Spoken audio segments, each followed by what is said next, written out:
The only thing that has kept America free, I believe, is that these people at the top, the Nazis and the fascists who have been waiting to destroy our country, the only reason they haven't made their move is because the guns in America represent the largest single armed camp on the earth as Americans.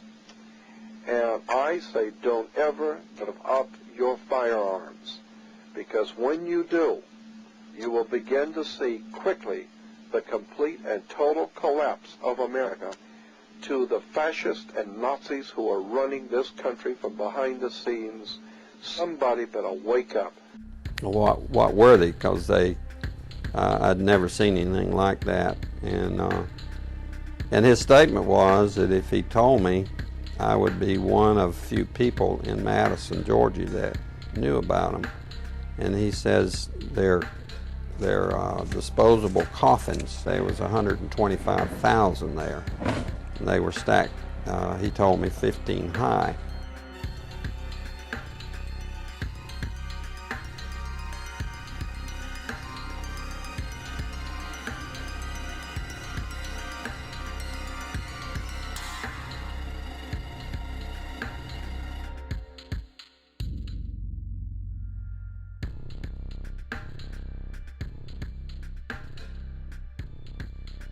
Our unalienable right to life and liberty and the pursuit of happiness, those rights were stripped from college kids in Blacksburg and Santa Barbara.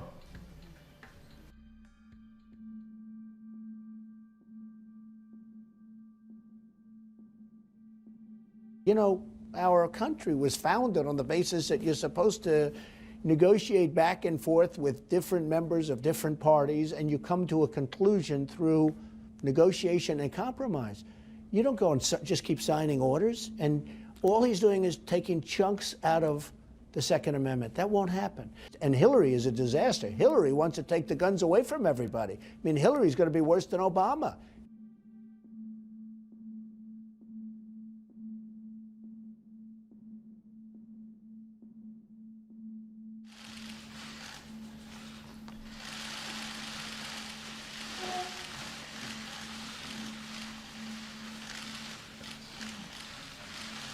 Every time I think about those kids, it gets me mad.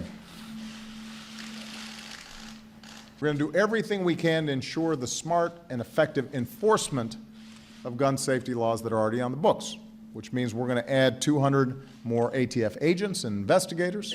We're going to require firearms dealers to report more lost or stolen guns. We can set it up so you can't unlock your phone unless you got the right fingerprint. Why can't we do the same thing for our guns?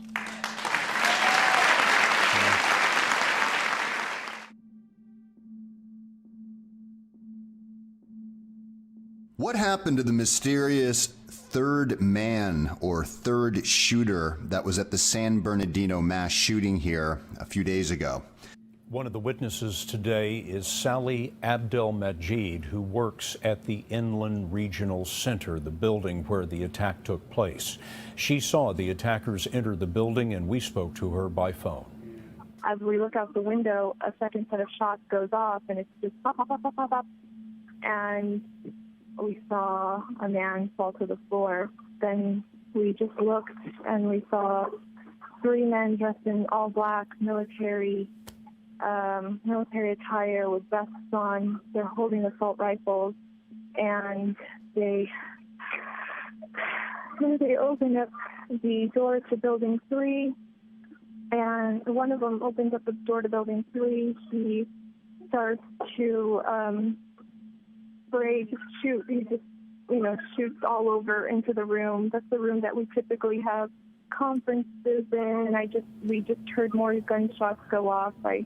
Ms. Abdelmajid, can you describe to me in as much detail as you can, what did the gunman look like? I couldn't see his face. He had a black hat on, and from my view, all I could see was just a black hat and black long-sleeve shirt, possibly gloves on. He had black cargo pants on, the kinds with the zippers on the sides and the big puffy pockets. He had a huge assault rifle, and he had extra ammo. He's coming ready for something, to reload. I don't know. He had like magazines.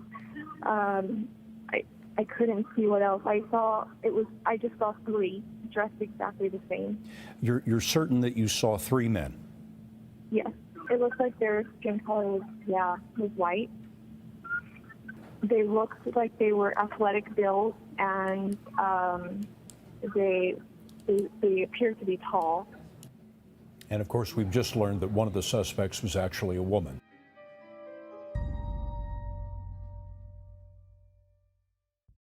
Yes, it is fair to call it a conspiracy. What are you saying? Are you suggesting that the notion that we are creating a plot to take everybody's guns away so that we can impose martial law but certainly is a conspiracy? Yes, that is a conspiracy. I would hope that you would agree with that. Is that controversial, except on some websites around the country? There are certainly a lot of people who just have a fundamental distrust that you do not want to go further and further and further down this road. Look, I mean, I'm only going to be here for another year.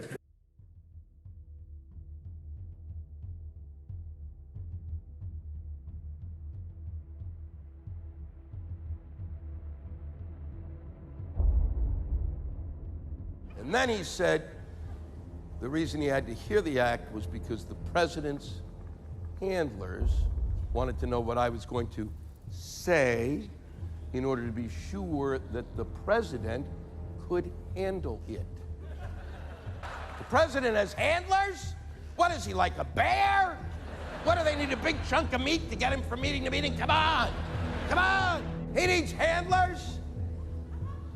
Are you kidding me? The president who said to the terrorists, bring it on? The dumbest thing ever uttered by anyone, anywhere. Very soon, you're going to find in America that the military and the police are going to be able to just not knock on your door. They don't have to have warrants. But very soon, we're going to begin to see the same thing that happened in Nazi Germany is going to happen again. Because I was in the Philippines, physically, the day Ferdinand Marcos declared martial law and made himself a dictator, and the first thing that dictator did, he gave the people of the Philippines 2 weeks to turn in all their guns or it was the death penalty. Now, why would a dictator do that? Why would he make his #1 priority when he took over as dictator to disarm the public? The Second Amendment is there. It was put in there so the citizens would have the ability, if their government became oppressive, they could defend themselves against oppressive government. Let me explain something to the New World Order, okay? You're not getting our guns. 1776 started when you tried to get them, you bastards. And as Charlton Heston famously said, from my cold dead hand, you sons of bitches, you got that? You're not getting our firearms. Do you understand?